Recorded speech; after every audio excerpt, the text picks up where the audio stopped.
Hi, Tom. It's good to see you again. Hi, Katie. What brings you back today? Well, since the semester's coming to a close for me, I'm really debating whether to continue in at this school or transfer to a different one, just due to some of the insane amount of work, or not necessarily in a program, but just in general with a lot of things going on. So, there's a lot of things going on in your life or through school? Uh, well, I mean, let's take this COVID stuff. I mean, the school's doing it like via Zoom, and I'm finding it very difficult to actually learn anything on there. So I'm at home, easily distracted, and so it's like, do I wait and just continue to plow through because they already stated that the spring is going to be on via Zoom again, or do I transfer to somewhere where it's just online and you do your assignments as is, or do I just take a whole semester off and see if they go back to actual face to face? So, well, COVID has posed a lot of challenges for everybody, especially schooling. Um, it, how do you do better with school? Oh, see, I do better like if it's either strictly online or face to face. I prefer face to face, just due to the fact that I'm actually more in a school setting, so I don't have the easy distractions of home there, but I also get that uh, closeness of fellow students and everything else. Because even though, like on Zoom and through group chats, there's some connection, but it doesn't feel like it's authentic or real. It's just like, eh. So, you're finding it very difficult to concentrate and would much rather be face to face in school because you learn better that way. Yeah, I mean, a lot of it comes down to, at least there, you can raise your hand if you got a question or you need to make a statement. But it's like, on this Zoom, it's like who can ever unmute themselves the quickest. It seems more chaotic than order. It's like there's no way to actually ask a question until, everything sort of settles down by people asking their questions, or they were able to unmute themselves the quickest. It's sort of like it's just so feels very chaotic, and just just trying to get everything back to less chaos. Right, right. Have you spoken to your professors regarding this? I've spoken to a student advisor about it, and some of the professors, and they're like, it's hard to accommodate one student out of so many. Even though there's 17 of us, it's like, and I understand that you can't make all accommodations, so for one, but it's like somebody needs to find the middle ground. So I've talked to a student advisor about it.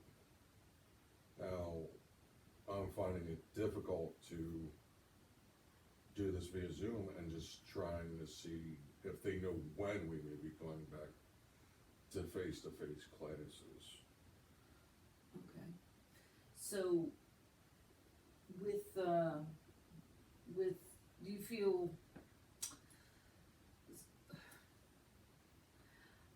I'm assuming that you might not be the only person that has this dilemma, and yes, it is difficult to, um, you know, cater to one person out of 17. Um, have you spoke to any of your classmates? I've spoken to, actually, it's sort of like becoming a general consensus that this whole Zoom thing just really added a whole new stress level to classes that we already knew were gonna be difficult. And it seems almost as if you didn't keep up with technology, and by that what I mean is like get a newer laptop or something like that, it just doesn't feel like, even they're feeling the stress of it, because one of them has a newborn at home, so it's like, you know, that, and everybody, those that have kids are like, oh, this is gonna be hard. And it's, at times you can see like their pets coming into the picture, and it's like, you know, it's like there's the distraction. It's like everybody's looking at this person's cat or dog or this person's child. Even the instructor catches herself at times, you know, when she's holding her baby. It's like, you know, she'll make a comment. It's like, well, there goes that, you know, and it almost feels like it's 10 minutes long, but it's probably only like 2 minutes, because it's that momentary distraction, and it's just like, what? Yeah, oh, kid, yeah, but you were just in the middle of making this statement, now you lost your thoughts, now it's like, oh, where were you? And it's like, now we're, you know, everybody's trying to figure it out, and for some reason I'm able to keep myself from being distracted from that, and just sort of throw the professor back on track. Well, so it's not just distractions in your own home when you're on Zoom, but also distractions from everybody else's video feeds that could have the cat, the baby, somebody coming in, somebody asking a question to their mom or dad or whomever. Yeah, because, like, we've encountered it where they've tried to show us videos from like the school library or something like that, or anything else like that. And the biggest problem is the lag time, that buffering, you know, you try to watch video and the audio's like 2 seconds ahead of the video clip, and it's just like, this isn't working. You know, why are we watching a video rather, or just around making it available after class time? Say, I want you to watch this, discuss it, you know, create a discussion board about it, or, you know, create an assignment off of it.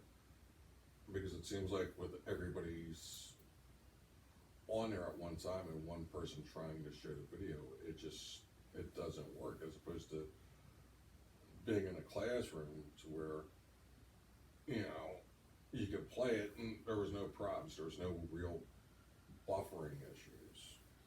Right.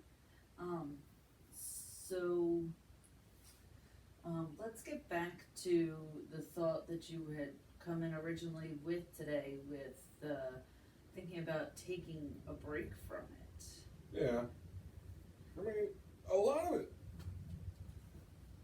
the reason for the break is just the instructor we just had, I don't think she ever taught anywhere on a collegiate level before. So this was like really new to her, and she was finishing up her doctoral program. So she had her own stress, and then sometimes like some of the way she came across to some of us was just, it felt condescending of, you know, you're all grad students now. And it's like, now mind you, this is our second semester of grad school, so we're still new to this entire graduate program. You know, there's one person in my class that did it before, but in a totally different discipline. And they were like, this is different than what they went through, or she went through, I'm sorry, in grad school. And it's like, the program, she knew the program was gonna be different, but it felt very condescending of this instructor to be like, you know, you're all grad students. You should know better. You should be able to do this, and this. And it's like, well, you're in a doctoral program. We're just starting graduate school. It's like, what's going on here? You know, a lot of us didn't get a break from our undergrad. Some of us graduated in the spring, and then we had 2 weeks off, and then we're right into this program. So it's like this upcoming Christmas break will be the longest break we've had, because it's just sort of like 2 weeks here or whatever, and it's just been a rolling non-stop, and it's brutal. I mean, I knew it was going to be tough, but to have a teacher come across almost like in a very condescending way of how, you know, you're all graduate students, you should be able to do all this. It's like, we're not doctoral students. If we were at your level in doctoral studies, I wouldn't argue. I seriously wouldn't argue with you, but when you're talking to not even second semester grad students, you know, it's like, you gotta cut us some slack here. Because it's like, not all of us grew up with educational opportunities than others. And it's like, I understand they expect a lot, but if I was to compare them, like the one versus the other teacher I have, who just seems to be falling behind on grading papers, that's just wild, because most of my grades for that class came up through quizzes, but it's like, you know, it's like you get a totally different, vibe from each teacher, where the one, both of them work in the field, but they both just, I don't know, it's like the one, I guess, never pursued her doctorate, or if she did it in a different way, and this one's just, So on one hand, you feel that you've gotten to a level, because it is a master's program, that you should be treated with a little more respect, and yet, on the other hand, the teacher needs to have some understanding that you are not a doctorate class, that these classes need to you know, fit the level that you're at. You're not, you know, first year student, but you're also not going for your PhD yet either.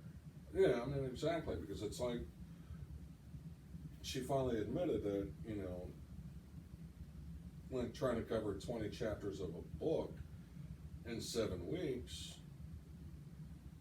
is extremely brutal, and it's like, where the other one, I guess she's been doing it for a while, she knows where the limitations are gonna be at, given the structure of the program, and that's exactly it. It's like, you know, we're not first year students, but at the same time, in a way we are, because this is a whole new thing for a lot of us. It's not like a lot of us trying to say, okay, well, you know, I got my master's in criminal justice or education or whatever, you know, and so we're used to this.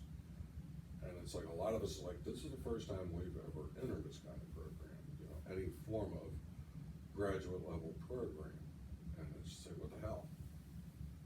You know, because no, we're not doctorate level, and to a certain degree, her attitude can actually dissuade some of the younger people in my class to possibly go pursue their doctorate.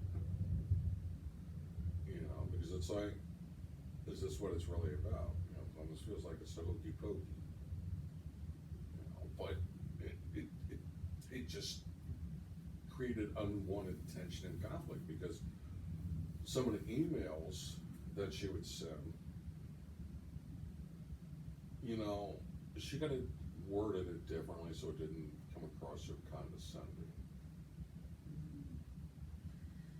Yeah, and I'm sure that when you're talked to that way, it, of course, is gonna not be very productive.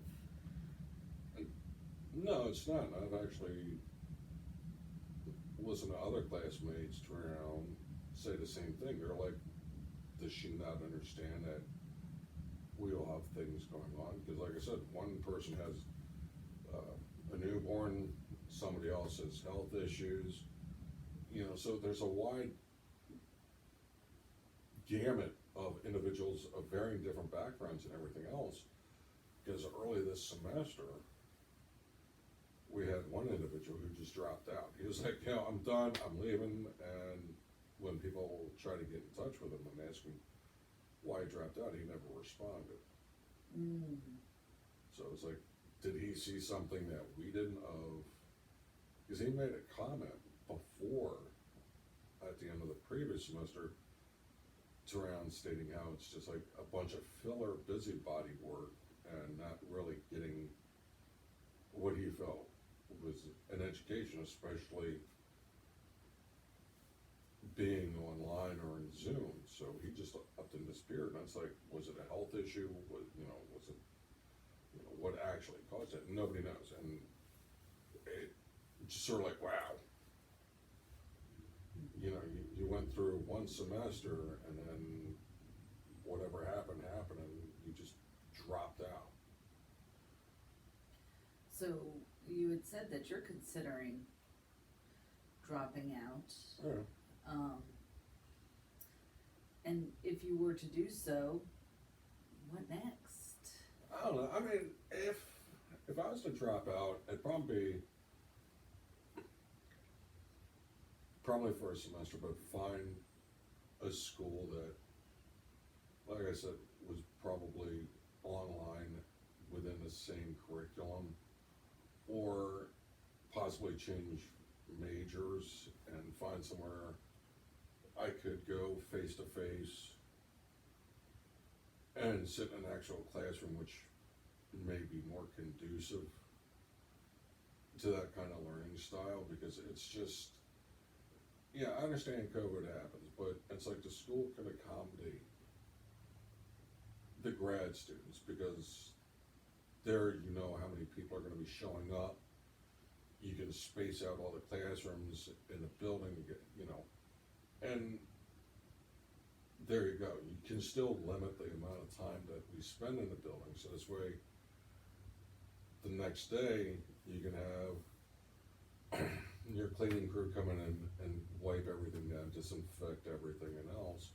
So this way, because you figure if we only go to class once a week, and you set up classes every other week or every other day, it allows that 24 hours for the cleaning crews to get in there, and you limit the amount of exposure if everybody comes in wearing their masks and things like that.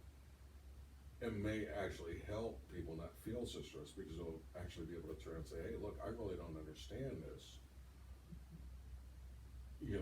And I was doing, even though I can stay after class and say something to the instructor, it's a little bit different actually trying talking to someone face to face versus a computer. It's more personal, because it's like, because the question you may have may answer somebody else's, or vice versa, and there at least you get the order of raise your hand. Online it's like, what do I do? Put a thumb up? How do I, ask a question without feel like I'm on Family Feud and just slapping a buzzer first? Yeah, it absolutely can be frustrating from the Zooms that I've been in. So may I offer a little advice for what's worked for other people with being able to be recognized and hearing all questions? I guess, I usually don't deal well with advice.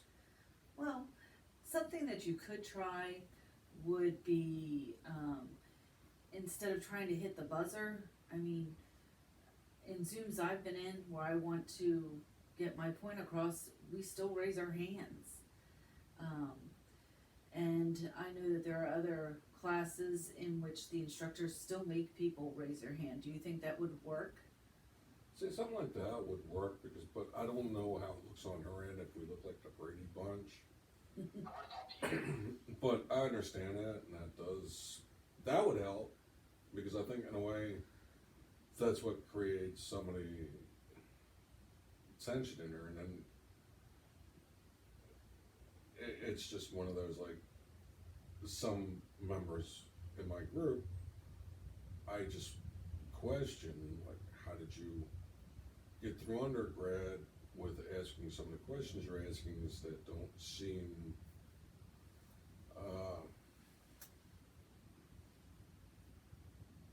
thought out, or even to the topic, and yet you're trying to swing it to it. It's like a great example is like, you know, you could try and be talking about, I don't know, let's just pick something simple, like a table. And this person would be like, well, does it really matter what the height or, well, let's take the table example and just say, you know, the table has to be 4 feet high by 6 feet long. This one student will find a way to try to include everything but what the actual problem is with the table. You know, we'll be like, well, does the color have to be this? And the thing that drives me insane is I hear and a lot. I mean, way too many times. And I've actually counted it, and it got up over 15. I'm like, you don't know what you're talking about. You're trying to think of things on the spot, and you're getting caught. Stop. Just please turn off your mic. You're giving all undergrad degrees of this discipline a really bad name, because I've never heard so many ums from people that had that degree. Now, I understand there's going to be ums and uhs just because of the fact that it's a natural thing. But to hear it 15 to plus times in a single statement, which you're making and not a question because you couldn't figure out how to ask a question properly, is brutal. Because I just sort of like, if I was sitting in the classroom, I would actually get up and walk out. And come back and probably still listen to Bruce go, you know, be like, oh crap, I can't go back in there yet because I'm gonna laugh. Yeah, so if you were to stay Yeah. at, in your program, Yeah.